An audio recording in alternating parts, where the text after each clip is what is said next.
Éternel, Dieu Tout-Puissant, éternel des armées, Dieu de gloire, tendre Père Céleste, c'est une grâce d'être en vie ce jour, de pouvoir encore élever nos cœurs vers toi, pouvoir te glorifier, te magnifier, te psalmodier. Nous sommes reconnaissants pour la vie. Merci Père éternel, Papa, pour toutes choses que tu nous accordes. Que toute la gloire te soit rendue de ce que tu viens présider ce moment, Seigneur, Papa, où nous passons le temps en ta présence. Que toute la gloire te soit rendue au nom de Jésus-Christ. Amen. Bien-aimés, est-ce qu'on est dans la joie ce matin? Est-ce que nos cœurs sont joyeux en ce moment? Malgré nos différentes situations pénibles qu'on peut vivre, malgré les nombreux challenges. Je rappelle une fois de plus à un bien-aimé qui m'écoute en ce jour que la joie du Seigneur est notre force. Je vais le redire. Néhémie chapitre 8 verset 10 déclare que la joie du Seigneur est la force du croyant. Et le croyant n'est pas dans la joie parce que tout va bien dans sa vie, parce qu'il n'a pas d'épreuve, il n'a pas de peine, il n'a pas de douleur, parce que nos joies ne dépendent pas des circonstances, de tout ce qu'on vit ou alors de tout ce qu'on subit au quotidien. Mais le véritable croyant, l'enfant de Dieu, est joyeux car il est sauvé, car il a en lui Christ, le prince de la vie, le prince de la paix. Et nous savons que la paix est la mère de la joie. Paul dit dans 1 Thessaloniciens 5 verset 16, « Soyez toujours joyeux. Nous sommes joyeux car nos noms sont inscrits dans le livre de vie tel que le dit Luc chapitre 10 verset 20. Réjouissez-vous de ce que vos noms sont écrits dans les cieux. » Que toute la gloire soit rendue à Dieu. Nous prenons la parole de Dieu en ce jour dans le livre de Esther. Esther chapitre 5. Nous allons lire du verset 1 jusqu'au verset 3. Je suis dans l'édition de Louis II. Le troisième jour, Esther mit ses vêtements royaux et se présenta dans la cour intérieure de la maison du roi, devant la maison du roi. Le roi était assis sur son trône royal dans la maison royale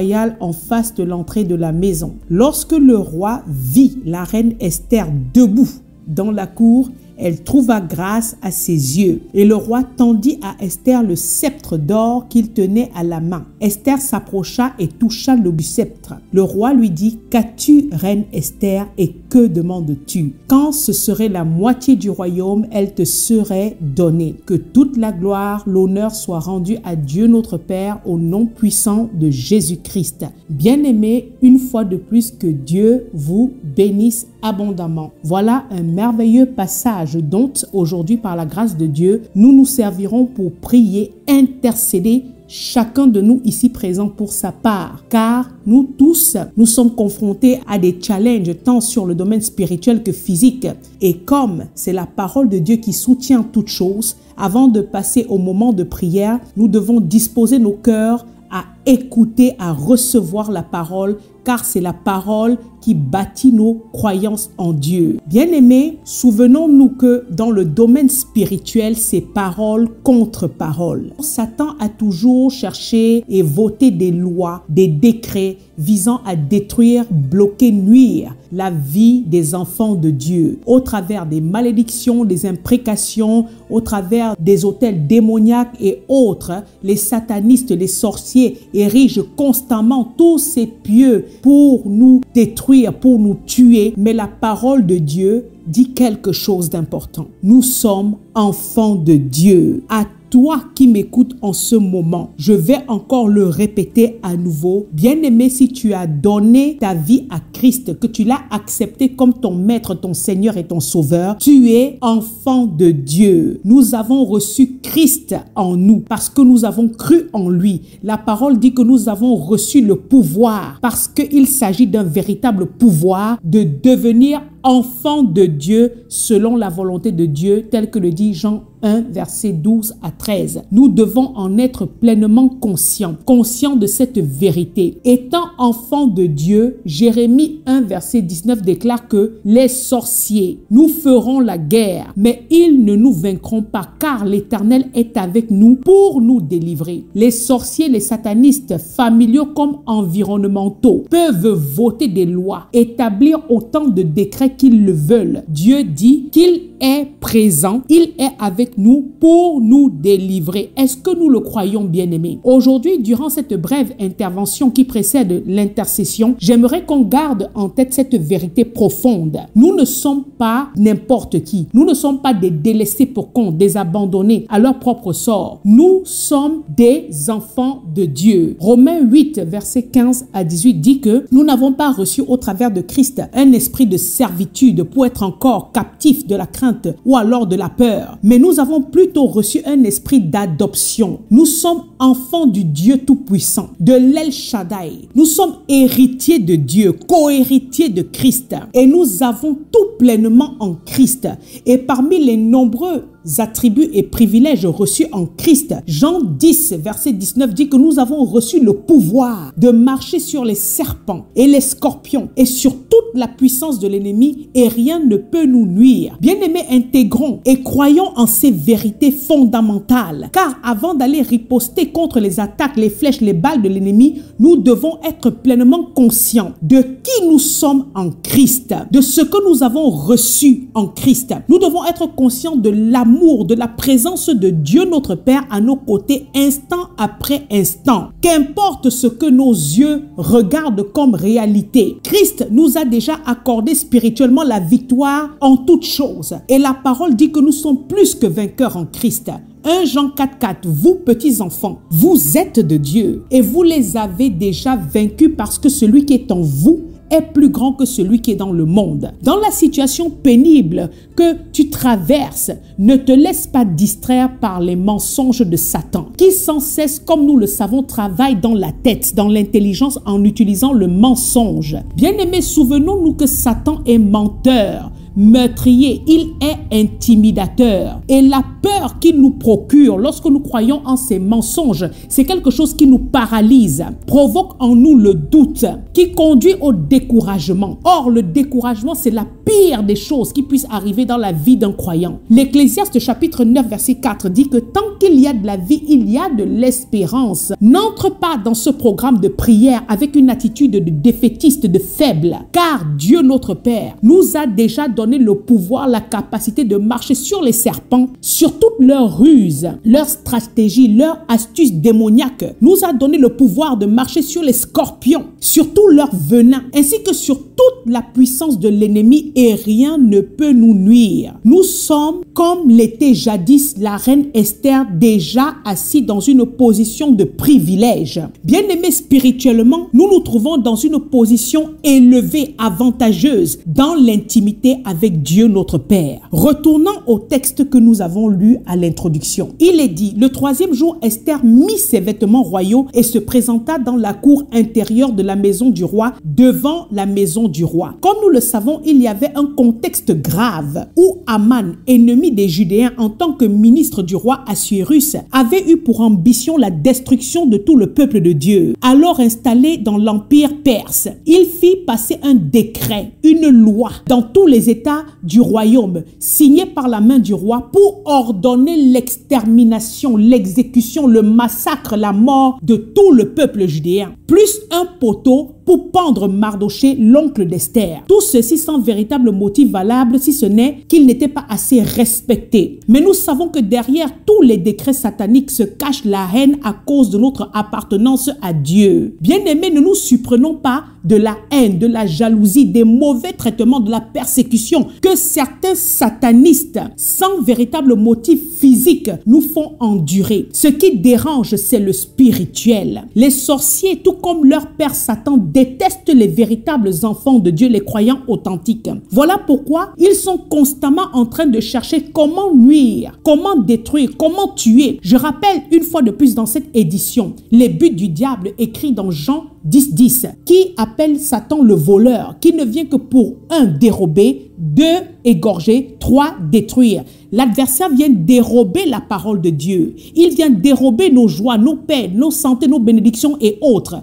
Il nous égorge ensuite en nous faisant ployer sous des souffrances inédites avant de détruire. Détruire si possiblement, premièrement spirituellement et ensuite physiquement. Voilà quels sont les buts et les rôles de l'adversaire. Mais gloire soit rendue rendu à Dieu notre Père, qui lui nous a équipés afin de pouvoir résister, rester debout spirituellement au travers d'une foi ferme basée sur la parole de Dieu. Et cela commence, comme nous l'avions dit, par la prise de conscience de qui nous sommes réellement spirituellement, de notre position d'autorité, de pouvoir, la force spirituelle que Dieu nous a donnée. Parce que celui qui ignore qui il est facilement vaincu, ballottable par l'adversaire et les forces mystiques. Bien-aimé, commence par bannir la crainte de ton cœur. Sois conscient de la présence de Dieu à tes côtés, ainsi que de son amour, sa fidélité envers nous. Nous sommes enfants de Dieu. Nous avons reçu le pouvoir, l'autorité pour marcher, piétiner, fouler aux pieds toute la puissance de l'ennemi. Les sorciers, les marabouts et autres ne peuvent rien nous faire. Nous avons reçu la capacité de briser, de nullifier toute arme spirituelle comme physique forgée, préparée contre nous. Nous avons reçu l'autorité de condamner toute langue qui s'élève en justice contre nous. Tel est notre héritage et notre salut qui nous vient de l'Éternel, notre Dieu, comme le déclare l'Ésaïe 54, verset 17. Est-ce que nous le croyons, bien-aimés? Donc, qu'importe la situation qui se présente face à nous, en ce moment, redressons-nous, relevons-nous et comme Esther, endossons nos vêtements d'enfants de Dieu. La parole dit qu'elle a endossé ses vêtements royaux. Nous aussi, nous rappelons-nous que nous sommes des sacerdoces royaux, nation sainte, race élue. Bien-aimés, nous devons porter l'armure de Dieu qui permet de tenir ferme contre toutes les ruses du diable. Revêtons-nous de l'armure qui permet de résister dans les mauvais jours et restons spirituellement debout. Attachons autour de nos tailles la ceinture de la vérité. Revêtons la cuirasse de la justice. Chaussons-nous du zèle de l'évangile de paix. Prenons par-dessus tout cela le bouclier de la foi pour éteindre les traits enflammés de Satan. Posons sur nos têtes le casque du salut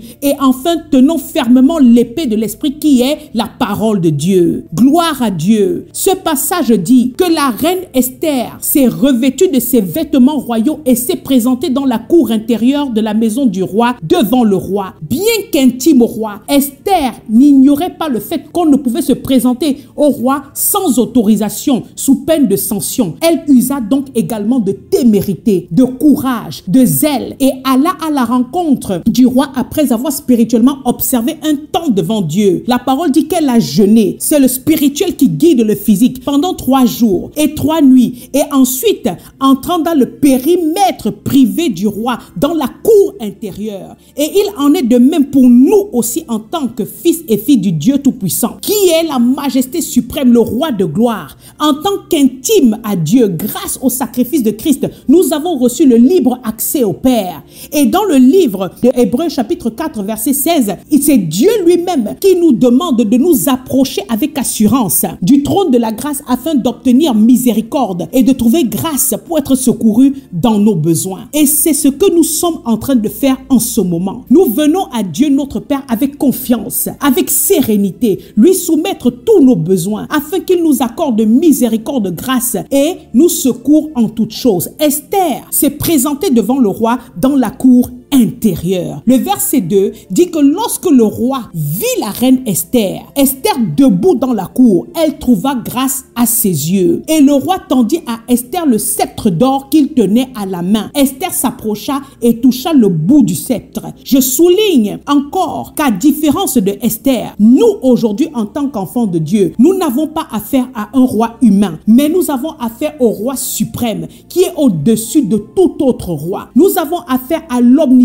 celui qui sait tout, celui dont rien ni personne n'est caché devant la face. Nous avons affaire au seul sage, au souverain, au Dieu tout-puissant, qui avant même que nous n'ouvrons la bouche, sait déjà ce que nous allons lui demander. Le psaume 139, verset 4 dit que Dieu sait la parole avant même qu'elle ne soit sur nos langues. Oui, bien-aimés, c'est à notre tendre Père Céleste qu'aujourd'hui, une fois de plus, durant ce moment d'intercession, nous nous adresserons. C'est auprès de lui que nous avons l'assurance que si nous demandons quelque chose selon sa volonté, il nous écoute. Et si nous savons qu'il nous écoute, quelque chose que nous demandions, nous savons que nous possédons la chose que nous lui avons demandé. 1 Jean 5, versets 14 à 15. Bien-aimés, soyons confiants, remplis d'assurance et de confiance, car notre Dieu est vivant et il est présent à nos côtés. Seulement, il nous recommande de mener une vie de sanctification en tant que rachetés, réconciliés à lui, de marcher dans l'obéissance, étant revêtus des armes spirituelles qu'il nous a données, conscients de qui nous sommes spirituellement, bannissant la crainte,